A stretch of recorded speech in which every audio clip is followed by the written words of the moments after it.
Hi, I'm Vlad, and I'm a Principal Function Verification Engineer in Infineon Bucharest. I'm Roshni, I'm a director in Infineon, leading CSS ICW validation team from India, Bangalore. When I think about Infineon, it's present in our everyday lives, but somehow not many people recognize it because we all have it in our mobile phones, in our payment cards, in our cars. The work starts in a lab, which is a fairly very big lab, like 1,000 square feet, with all kinds of modern equipments.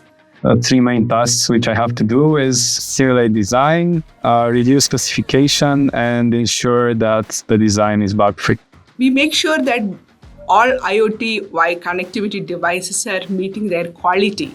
We may also make sure that the specification is matching the design.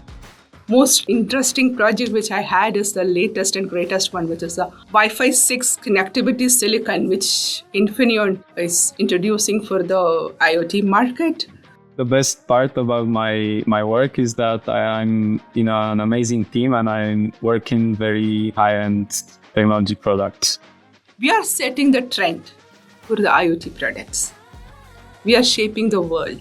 So when you start working in Infineon, you will be rewarded by working in products which are touching everybody's lives. The company care for the employees, the company care for the market, company care for the innovations. All these things together, I would say it's the best place in the world. Come, join us.